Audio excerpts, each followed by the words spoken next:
Hi, everybody. I'm outside trying to get light because it's super dark due to daylight savings time. But I wanted to get on here to tell you guys thank you again for watching Early Talk with Rizzo Denise.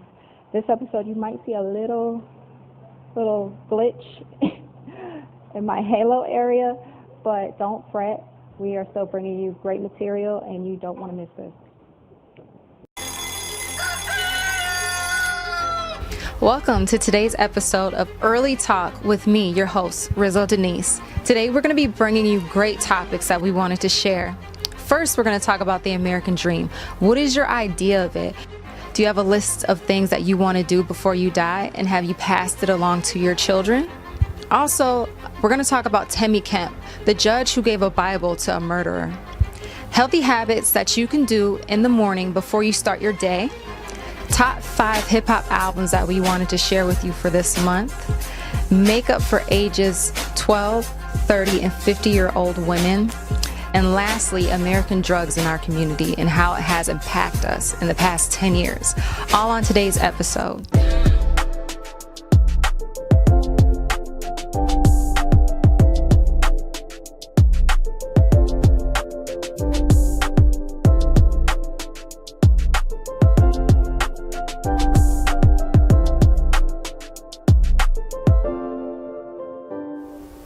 First, we're going to talk about the American dream. What is your idea? Does it consist of a white picket fence, kids, 2 cars, a mansion? What is your idea? I think for me, I'll say mine is definitely being loyal to the one that you love and being committed. But what is it to you? Do you want to get married? Do you have children that you want to raise and go to college? Are you living to work? Are you working to live? What do you think, C's? What will be your idea of the American dream, and how do you feel it has impacted or changed us in the past 10 to 20 to even 30 years? I don't know. My, everybody, first of all, it's about what everybody thinks the American dream is for them. For me, I would say probably keeping the ceiling low. Mm-hmm. And when all businessmen know what I mean when I talk about that, meaning like, basically not to be paying out all the time. Right. Making room for profit. You know what I'm saying? Like, I feel like every individual has only a certain amount of space. Mm-hmm. And I feel like, you have a decision on what you want to fill that space up with. Right. Do you want to fill that space up with debt? Then I guess you're going to be charging everything to credit cards, and you're going to be making other people rich. It's or true. do you want to keep your bills low? You know what I'm saying? And make space for profit. Also, I feel like, as hip hop heads, I feel like, we got to be real careful. You know what I mean? Like, I feel like the black community is entrepreneuring this thing. Like, absolutely. Yes. We have to, make important decisions on what we want to do to be able to fill space. Now, I think, like, people that are lucky can fill more space than others. You know what I'm saying? If they make way to create it. Mm-hmm. You know what I'm saying? Have a plan. Yeah. And, I just think that the things in life that we do, we're not taught that in schools. Exactly. Yes. Like, do you know how to file your own taxes? Do you want to start a business, or do you want to work for somebody? You don't have to work for somebody all the time. It wasn't until I was 25 I had the urge to want to build my own business and work for myself. I always thought that was the American dream, working for somebody until I was 60 and then I'm retired. But you don't have to go about it that way. It's just different. I don't even want to say it's necessarily harder. I think it's harder for people who don't have the material and the skills and the steps to go about having their own business because they don't know. But there's always so many ways that you can blossom in America.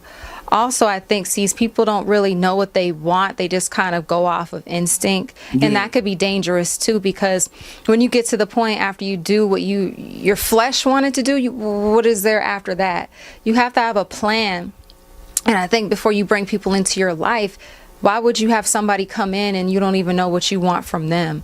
That's kind of like a dead end, and that caused a lot of chaos. Yeah, it's all about being strategic. Right, exactly. You Strategic. know, like even with the friends that that you have in your life, you know what I mean? Like, you have to make it to wherein everybody is, building you up, man. Mm-hmm. You know what I'm saying? Like, everybody has a concept on what they want to do. Everybody has a concept. It's a lot of people, like you said, on instinct. You know what I'm saying? They have, there's a lot of people that don't belong in people's lives. Right. You know what I mean? And they only befriended them based on instinct. You know what I'm saying? And I think as black people, we have to be more choicey, or we have to be more choosy, if you will, on the people that surround us, because what do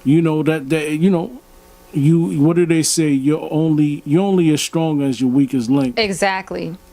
And don't always go after the popular group. Go after the winning group. Just because they seem like they're having fun or people are looking at them. This is for younger kids. I'm talking about kids in middle school, high school. Just because people are watching them and they may get laughs or they may get a lot of attention, that doesn't mean they're the winning team. So be mindful of who you're following too.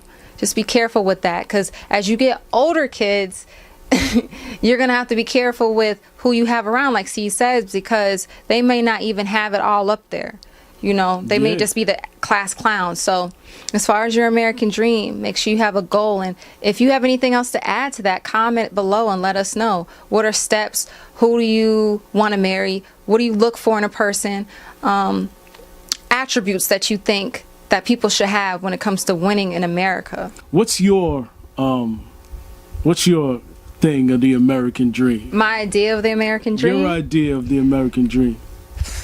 If I had to put it out, I always go back to my grandma, like how I saw her as me growing up. I think that she had a lot of control when it came to her environment, and she knew exactly what she wanted, and she displayed a good, how do I say? She displayed a good leadership for me as a little girl of how to carry herself and how to carry myself as a woman. I think the American dream is having a good foundation with your family, being very transparent, not being rude, but just being honest with the people you love so that they know how to conduct themselves around you and vice versa. Having an open door policy with your family, yes, an open door policy, not being afraid to say how you feel. Also, lead by example. If you're older, I would say as a woman, I would want my husband to be loyal, protective. I don't want him to feel like he has to step out. I want a monogamous relationship. When I was working this week, I was talking to my coworkers and they were saying that they don't mind like an open relationship, and I'm not knocking it. If that works for you, that's fine. But my idea of the American dream, it should just be monogamous. That way it excludes a lot of STDs, a lot of stepping out. Because I know there's celebrities who... A lot of ideas. Yeah. But I know celebrities who in the past, they allowed people to involve themselves in their marriage. And like I said, that may work for them. But I don't want that. I just want a healthy lifestyle. I want our children to be healthy, and I want them to look at us and see that we're good examples for them. And I want to be able to teach them that you don't have to go to college. I went to college and it was okay, but I don't want to say that that was what got me to be successful now. I think my determination and the people I looked up to kept me going on the right path. So I want to be able to just have a strong foundation when it comes to my version of the American dream. Yeah, and I said ideas is because you can't plant seeds everywhere. And I don't mean babies. I mean, like, you can't, like, necessarily put on people's shoulders certain ideas. Right. Because, like, people don't always do what you think they're gonna do or what you want them to do, because they're their own individual. Right. So when you blurt out an idea, right, they could take that idea and just run with it. Meanwhile, you could have put that idea, in-house and put that in-house and watered that idea, watered that seed, and watched it grow. Now we're going to talk about healthy eating. Now, we did some research on Early Talk with Rizzo Denise, and we found that eating something nutritious in the morning can rev up your body and mind, as well as soul, to prepare you for a busy day. According to Harvard Medical School, an energy-packed breakfast should include lean, healthy proteins. Fruits such as bananas, berries, apples, or melons provide a day-long energy boost.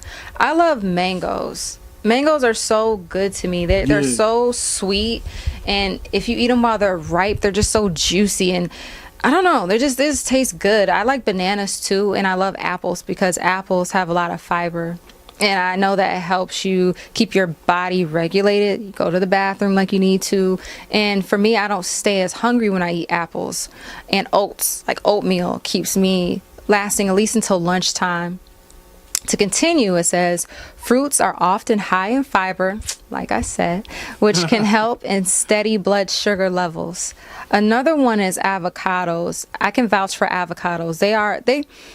They're not really sweet, but to me, they give me a fresh taste when I eat them. They're soft.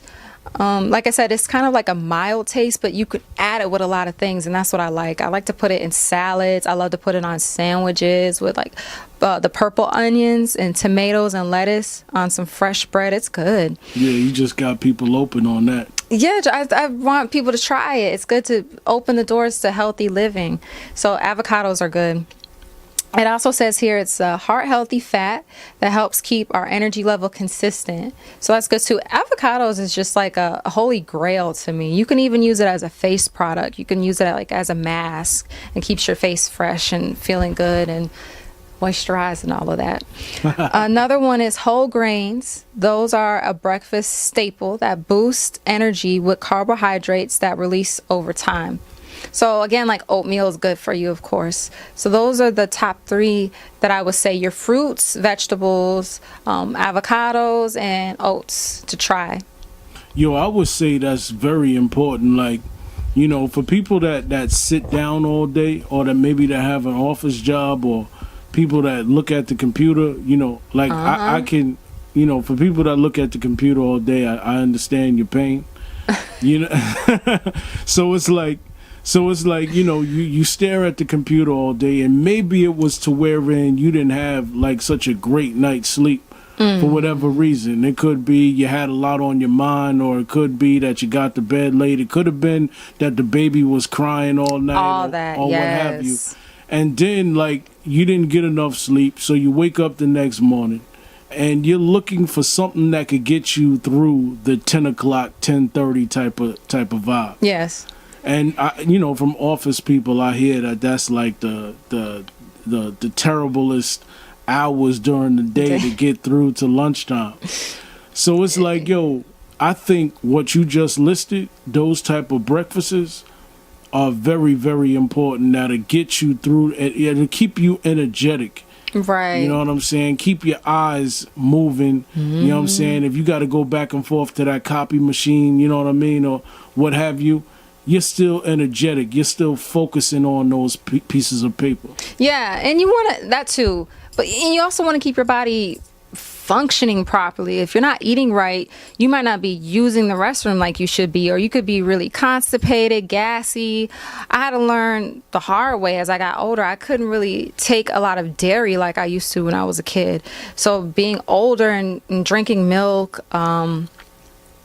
even like eggs, things like that, yogurt, certain yogurts, it would mess up my stomach, and I don't want to be at work with a messed up stomach. I don't think that's comfortable for other people. It's the worst. Especially if you fart and you trying to do even the quiet farts. You can't do that, right? So just know your body and know what you need to take. Some people need more greens than others, or they need more water. Water is very important. I forgot to list that.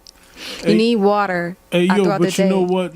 Going back to what you said, like, that fart, even no, but it will make you feel fresh. Like if in a sense to wherein it doesn't, because I would think that if your stomach is messed up, right, and you fought, you still got pain. Like, yeah, you know what I mean.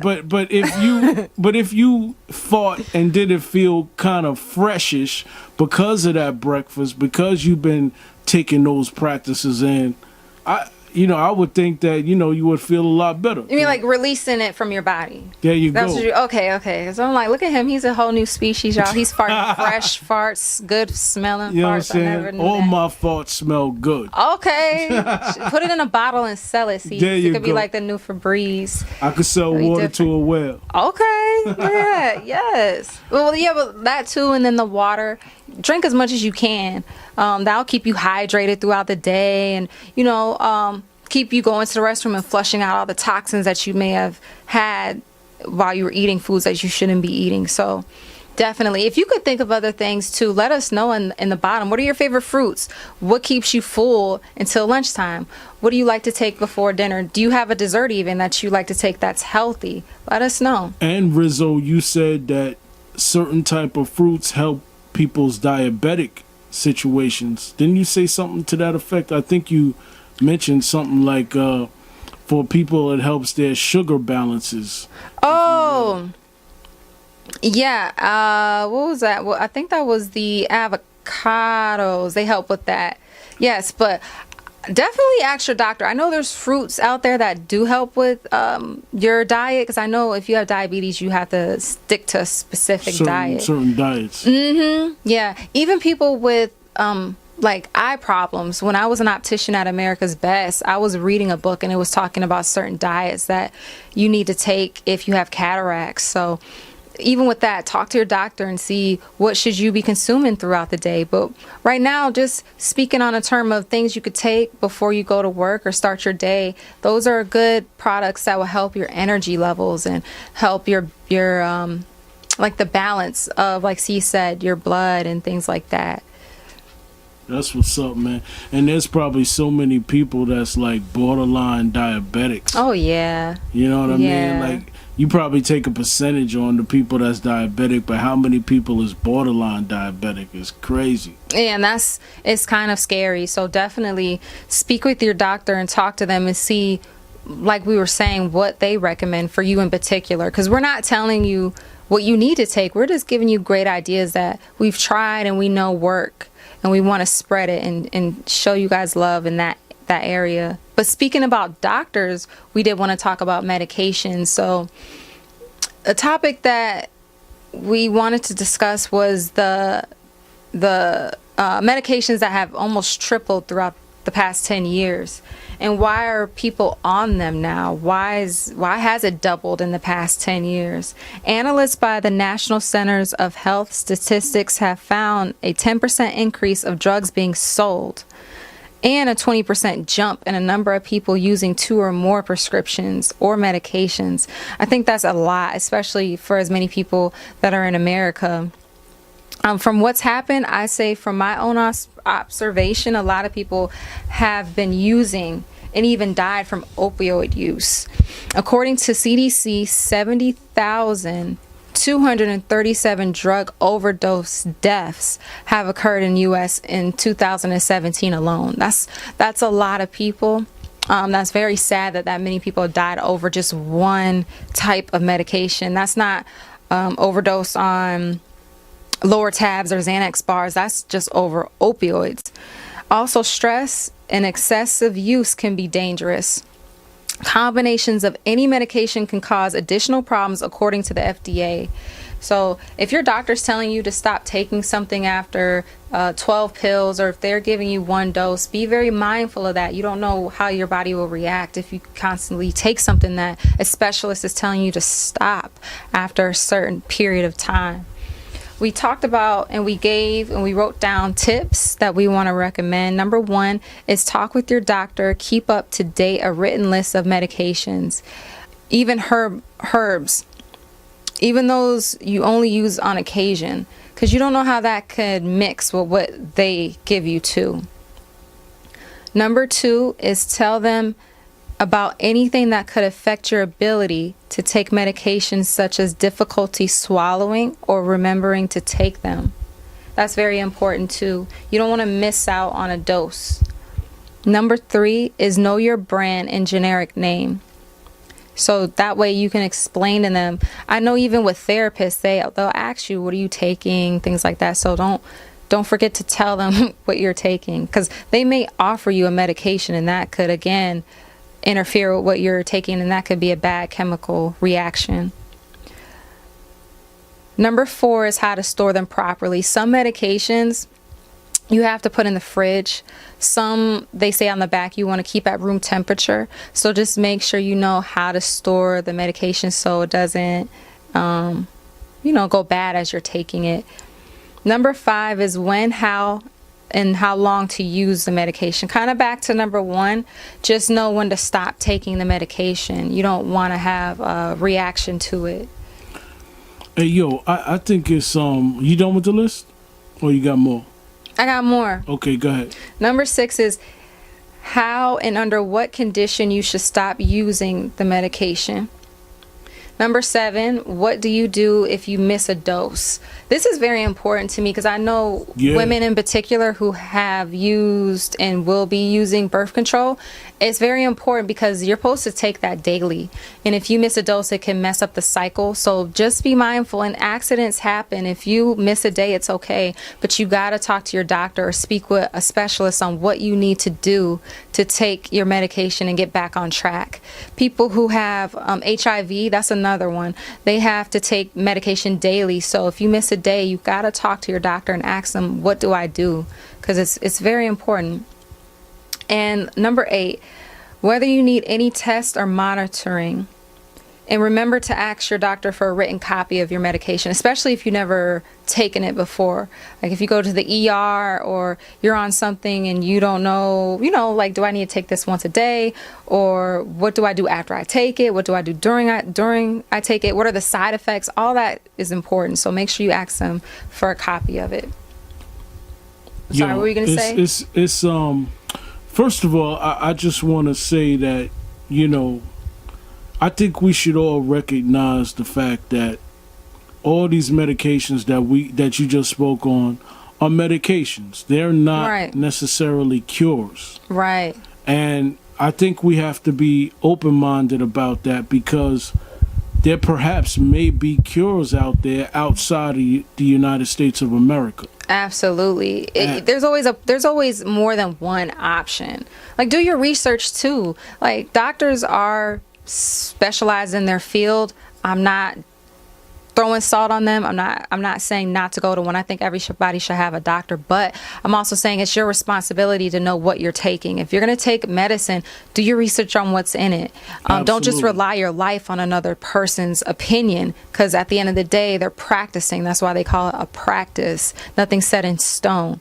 So find out, hey, let me see if I could take a vitamin, but also, is there vegetables I can take to help me cure something, to help me loosen up arthritis, to help me with sleep? Do I have to take a sleeping pill, or can I take this fruit to help me go to sleep? Because there's stuff out there that can naturally help you with all of that.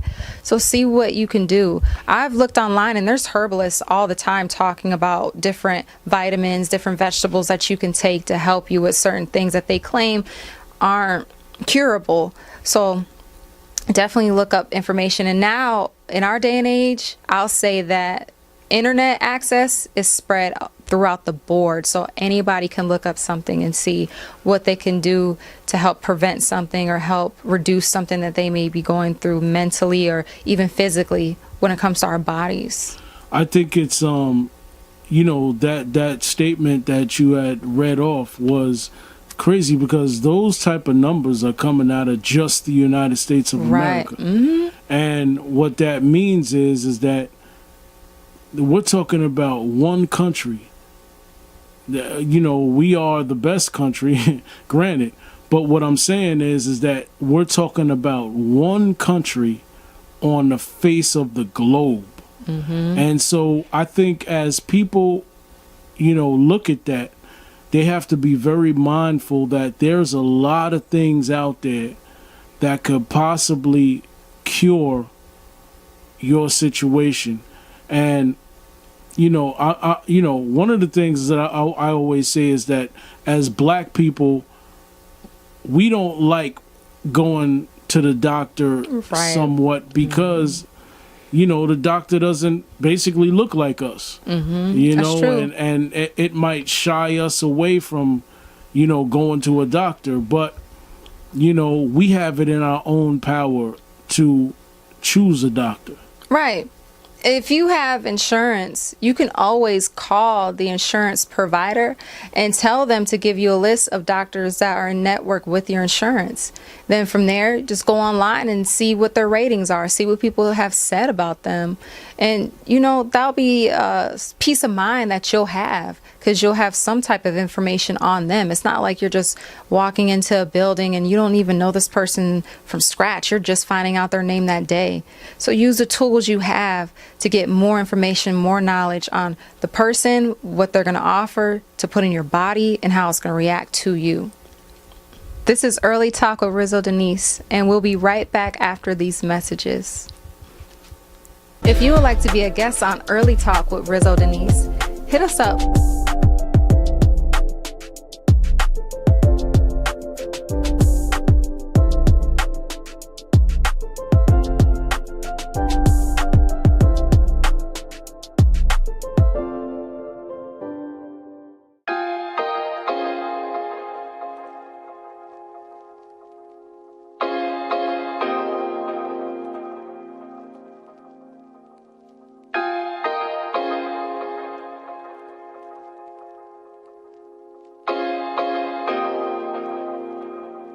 So special.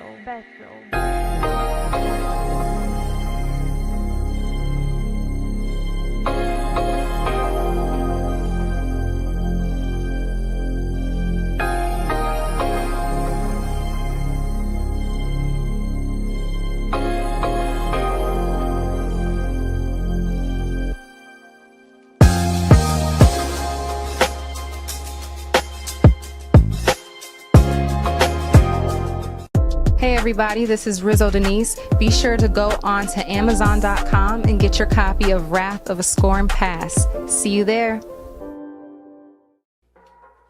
You don't want to make breakfast? You want to catch a couple more Z's before work? Stop by 150 West Pulaski Road, where breakfast is more like an event. Order what you want for breakfast, lunch, and dinner. Peep the fast food taste of home sweet home. For more information, dial 631-424-5878. One Stop Deli and Gyro. One love when you get there.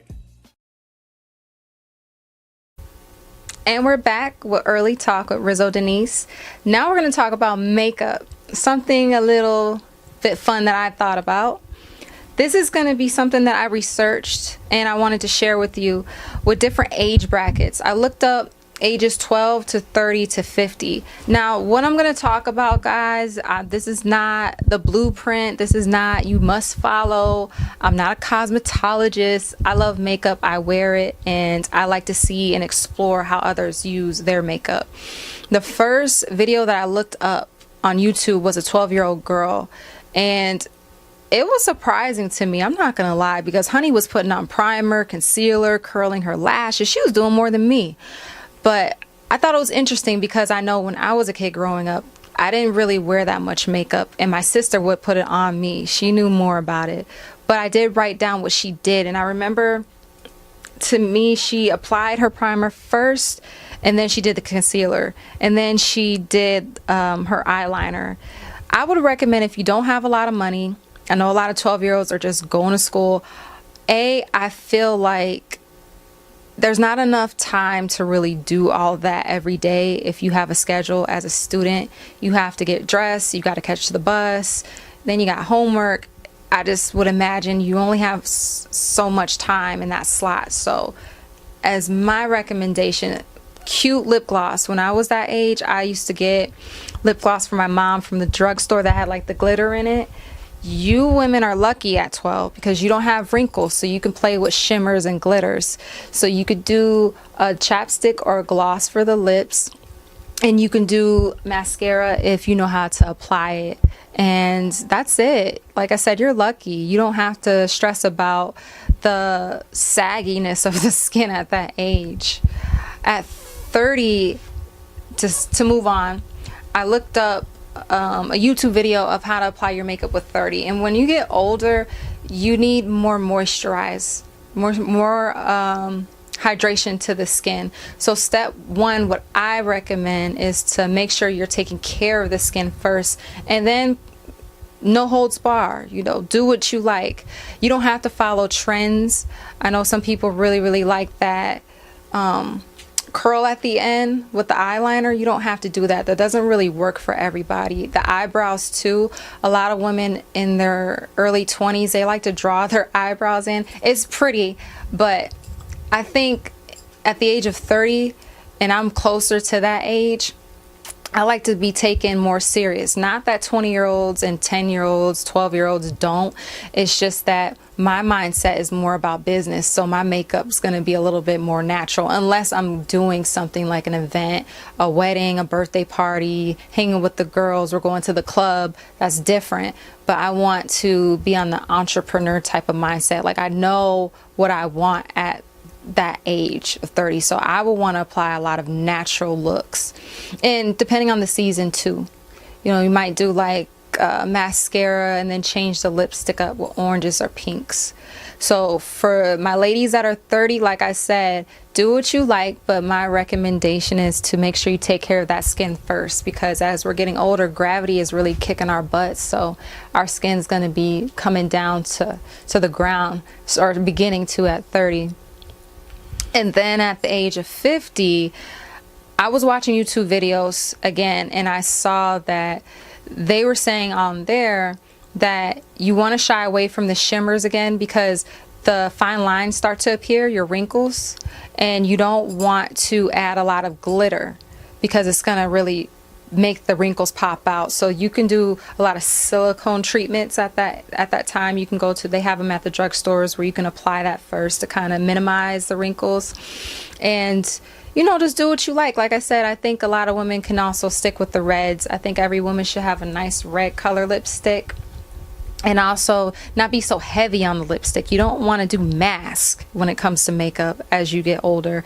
I think like 19, 20, 21, 22, they want to make a statement. They want to have that kind of rebellious attitude when it comes to it, and that's cool. But when you get older, it kind of looks a little scary. So just be careful when it comes to that. So this is Rizzo. That's my advice when it comes to makeup. Hold on, Rizzo. Here he comes. Why is the man chiming in? Yeah. Check it out. Check it out, baby. Yo, I gotta say this, man, because there's a certain group that's probably looking at you and they're probably saying, what makes you a professional at this type of thing? Like, why are you giving that? State it out, mama. Well, if they say that, they weren't listening, because I was saying that I'm not an expert in the beginning. I'm not a cosmetologist, but I love makeup. I've been wearing makeup since 6th grade. That's when my sister really was giving it to me. She was putting my makeup on for me, but I wanted to do it myself because she was leaving to go to Texas. So I've been wearing it for a while, and I'm not an expert in it, but I love it, and I know certain things about it that are do's and don'ts for me as a black woman. And one of the things that I have to say is like the foundation, concealer, stuff like that. But it's just my advice.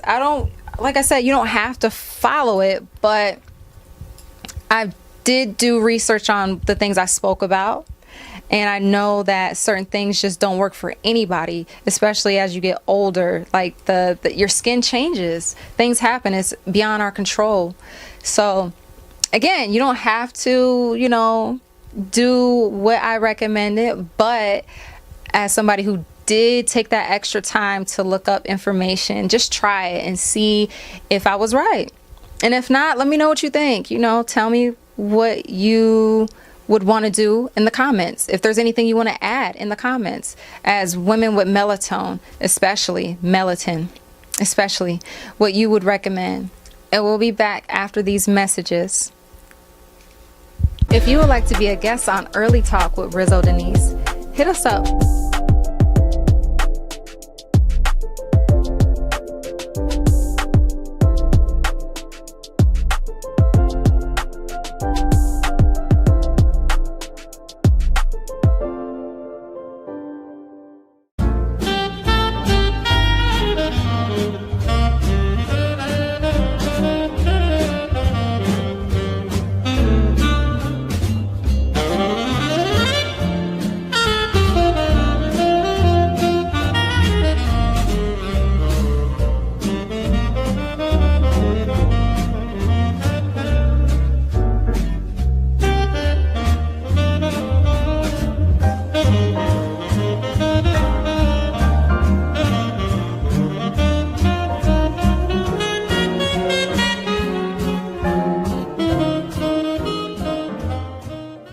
You want me to describe it? Or Like it. Let me stop. Yeah, we was ready to go. Nah.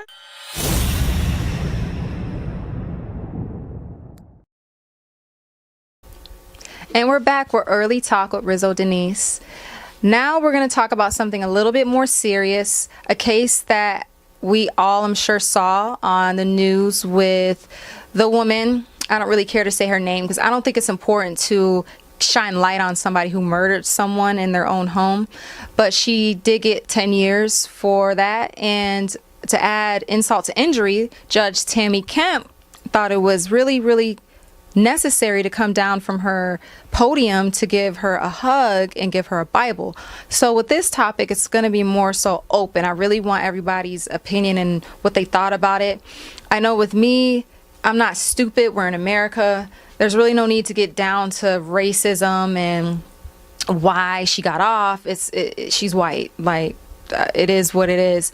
I think that I do want to say I want us to be on our game going back to Black Panther Party and what we need to do to be more educated. I'm not saying go and be rebellious and burn stores and destroy cars. I'm saying we need to be on point and know what we need to do so that this can get reduced as much as possible, because I still feel, and it's sad that in 2019 we're still treated very, very less than the majority of the other race. So I wanted to know everybody's opinion, even your C's, on what you thought about this case and what we should do when it comes to the future of being an advocate for our people and not just going down quietly. First of all, let me say, I need this lady to explain herself, because the things that she did, the stuff that, the sympathy, and I want her to explain why she had such sympathy for this white girl. Right. Like, I want her to explain where her Christianity in that, how that came about, and why she saw it the way she did, to come off her podium and present this murderer with the Bible. Okay, exactly. I want to know what her frame of mind was, and I want her to explain that to Black people. Right. Because honestly, Black people do not understand where she was coming from. I personally don't. Because I'm sure this lady has, she says she has experience being a court lady, but being a judge. She has experience in seeing a lot of people go before her, who I'm sure had the same somewhat type of cases. Why did she have such sympathy for this particular woman? And even with that, if you're gonna do something like that, I want to know, have you done that to everybody that's come through your courtroom? The innocent, the guilty, have you given them advice before they go to jail, prison? Have you hugged them? I really want to know. I want to know why. I have an idea, but I don't want to assume. Yeah. I'm too old for that. I really would like to have a discussion. I really do want to know. I know I was reading an article on the Shade Room, and they brought information up that she stated she didn't feel like it was an issue on what she did. She doesn't understand all of the comments that were made against what she did. But to me, that's not good enough. I feel like I said, if you're going to do it for her, who actually was guilty, she was found guilty of doing this. She confessed to doing this. This is not somebody who wasn't guilty. She was. Why was there so much compassion for her? Now, the brother of the victim who decided to hug her, I can understand that because he wanted closure. That was something personal to him. That's his brother. You're neutral. You had nothing to do with this case. So to me, it's very weird. I'm confused. I don't understand what caused you to have so much compassion for this guilty murderer.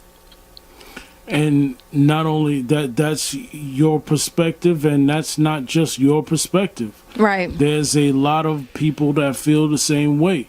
And, and I'm one of them. Like, we're confused. Right. Like, if you can make a statement, or if you could do more interviews with black media, to let us know your experience in being a judge, to let us know your opinion as far as we're in a presidential election right now, so we want to know where you stand on black people going to jail, and why black people are given more time. And you're one of those judges. We want to know from your perspective, what can you add to this conversation? And, and what can you clarify on, the question is that, I understand there's a certain thing of separating state and religion. And if that's the case, let us know where you actually land on. So, your community can be more informed about what you see and how you can help in the black community. Bring some sort of a closure, because there's so many undertones to the issue of what you did. There's a lot of people who still, there's so many undertones. Like, even though this case, quote unquote, is over, it is not over in the black community. No, it's not. It's not over. They're going to appeal. The cop who murdered Boatman, she wants to appeal her case, so it's not over. It's just the most racist thing one of the most racist things I've seen. And not only that, because of your actions, because of your sympathy, did you make the jury feel like they were made to the decision of making her only serve 5 years? Did you give them the green light? We want to know. I think it was 10. Yeah, so if they, good behavior, she's out in 5. And not only that, she's appealing the case as well. So we want to know from that standpoint, did you help the jury come to that decision because of your sympathy? We wasn't there in the courtroom. We didn't see all the decisions that you let in that courtroom. And by all means, we not trying to vilify you. We want to know. We are coming from black media, and what we're saying is we have an open door for you to come explain your situation, because black people are not satisfied with how you reacted towards that verdict. It's true. I want everybody to explain themselves. I want the female cop to explain why she thought it was necessary to fix the murderer's hair in the middle of the trial. I want the jurors to explain themselves as to why they had so much compassion to only off for 10 years. I heard two of the jurors' sides. One had the nerve to say they thought that the victim may have felt it would have been necessary to grant the murderer that much time. He would have gave her compassion.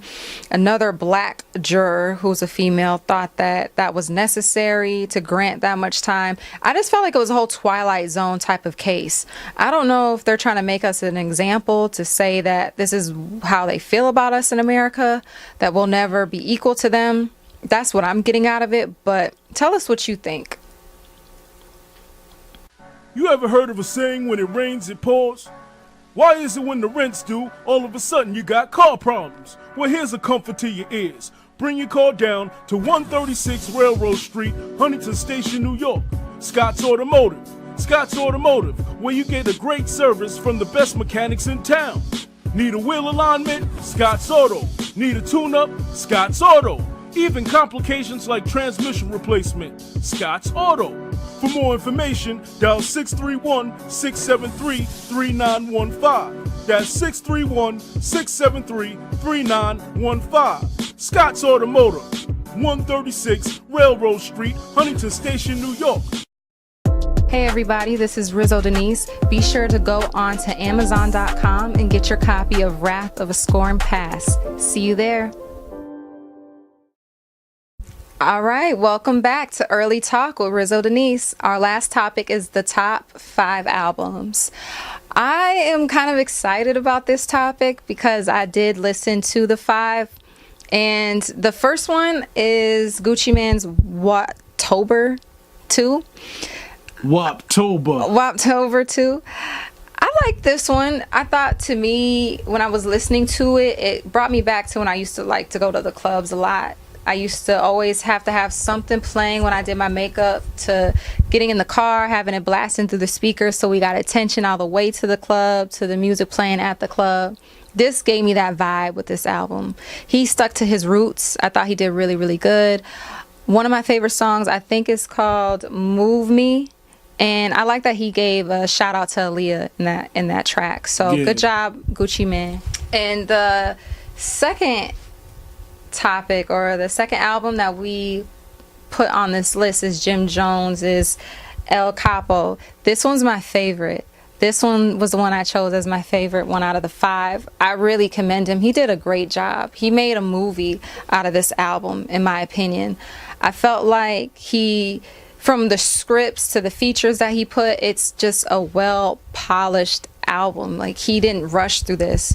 And if he did, he's damn good at it. I think he understood that rap is an art. It's not just something that you throw some tracks on and call it a day and you just want to make money off of. Jim Jones really brought back the rules to the game. So I really thought he did good. Jim Jones, good job. I love the album. You did amazing. My favorite song on this one is State of the Union. And I don't know if it's me being biased, but Rick Ross is on it. That's my favorite rapper. And on top of that, the song is just really good. I have that on repeat when I go to the train, when I'm in my bed. I love that song. It's political. It's a political song. So I think he was real smart about that, because that's something that's going on now with the presidency, and we're about to vote for our next president. So good job, Jim Jones. The third one is Young Boy's album. What was the name of that one, C's? I can't remember. I forget the name of that one, but he had I gotta look it up. What I understand is this album was from a long time coming. Like it was anticipated. What is that? What, Young Boy? You said? Yeah, the Young Boy album. Yeah, like it was somewhat, from the younger crowd. It was anticipated type of thing, and he has a good following. That's for sure. Yeah, basically. I thought he did good. I liked Rhonda on that album. And Lonely Child, I thought he kind of put his heart on that album. Lonely Child, it made me feel like he really has some hurt in him a little bit. But I like that because it shows vulnerability. He wasn't just trying to do like a smash album of what can make people bob their heads in the club. You know what I mean? I think he was trying to show all his sides, his good sides, his bad sides, his what sides of him that makes him feel a type of way. So good job, Young Boy, on this album. Young Boy. Little Kim's 9, you go, girl. I like her album cover. I think she looks Queen Bee. I think she looks really pretty. Seriously, on that album, her cover. I like that she sung on this album a little bit. And my favorite song on this one is "Pray for Me" with Rick Ross, and Music Soul Child was on this too, on this track. I liked it. I thought her bars were good. Rick Ross always delivers. I thought he did great. Music Soul Child delivered. She just did a really good job. So I'm glad that she's back in the game, and I like it. She did good. Good job, Little Kim. Currency's album. That was good. Plan of Attack. He did good on that too. That album gave me vibes like I just want to sit and listen to him. I don't need to be dancing to this album. You can, but it's like he's giving you the 101s of life with this album. So he did really, really good. I like that. Very informative album. I like to ride on the bus and listen to this. Yeah. Hey, yo, but you know what, man? First of all, I just want to say, shout out to everybody that made an album, recently. Yeah. And, making an album in the streaming era, that's a great thing. I probably have to say my favorite artist on here is probably Queen Bee. Wow, look at him. Yeah, she's my favorite artist because she come out of a certain type of environment that I could probably understand. I respect her game. I respect like her come up. Right. You know what I mean? Like her come up, she was taught by the best. Mm-hmm. And she really took those lessons and she ran with it. Hey, yo, because there's a lot of people that don't take lessons and run. Mm-hmm. You know what I'm saying? Like Lil' Kim was one of those that took them lessons and ran with it. Like she knew what it was. And again, Biggie Smalls, the whole East Coast. But, like I said, I mean, she's the artist that I could identify with the most. But I happen to think that the Jim Jones album was probably the best album, man. Like it's probably the best album in a few years that New York has ever seen. And what makes that so dope is that it's independent. Oh yeah, that's right. You know what I mean? Mm-hmm. Yo, big ups to Cameron on that album, man. Mm-hmm. Like Cameron spit bars that people probably didn't even know. He went back to the Killer Cam. Yeah, he had the nerve to say, when you make enough money, you could tell her to swallow. Okay, Cam. Killer Cam went back to the Killer Cam. He sure did. And I really wasn't expecting it, you know what I'm saying, with the whole Dipset, shout outs to Jim Jones, shout out to Cameron, shout out to dude that's locked up right now, you know what I'm saying. They were supposed to come out with a full album, and Dipset is still hot, you know what I'm saying. Definitely. It's still relevant. Mm-hmm. And I got to give a lot of respect to Jim Jones, man. I think, first of all, respect, dog, because that's all I'm pumping right now. I'm pumping the Jim Jones album all the time. And yo, man, out of those records that you said, I strongly recommend that people listen to the Jim Jones record. I do too. You know what I'm saying? I do too. I got it on repeat good. Personally. Mm-hmm. You know what I'm saying? But and this is coming from a guy's perspective and a woman's perspective, so that should tell you something. Some albums don't really hit the same when it comes to women, and men. Some just may not connect, so I think that y'all should just give it a try. Even hear one track on there, because it's good. But yo, don't you think it's a today's classic? Like, it's a classic from front to back, man. Yeah, I can listen to every song. Yeah. Definitely, I do. I think so. If you can find at least, I'll say at least three. Well, I was gonna say at least 3 songs, but at least half of the album, then it's worth it. Because, like I said, nowadays people just come out. In my opinion, there's a lot of albums that you could tell are just put together to be released. And I feel with Jim Jones, he really put a lot of thought into this. Like, it's very well polished. How he finished the album. He did his thing. He did really good, from the beats to how he rapped to who he involved in the album to like even the little skips that he put in the album. He did a really good job. Hey, yo, one of the things, you can't say more about the Jim Jones record because, I feel like on a music standpoint, like it's the, it's probably gonna go into the classic realm. Yeah, definitely. You know what I'm yes, saying? I think so. It definitely deserves a Grammy, in my opinion. Yeah, he deserves a Grammy for this album. Yeah, and he did an album. Jim Jones did an album right before this called "Wasted Talent," and I was pumping that. Like, the "Wasted Talent" record is crazy, and I think that was also independent. But I felt like that record was also dope. I would say that this record that he dropped recently is probably better than that record, but I was still pumped the wasted talent joint because it's hot too. Y'all check that one out too. Word. Wasted Talent. Shout out to Jim Jones, man, for making one of the hottest records on the East Coast out of New York. And thank you for making that. It's good. As fans, we appreciate you. That's what it is. So this is our episode of Early Talk with Rizzo Denise. Thank you for tuning in, and we'll see you next time.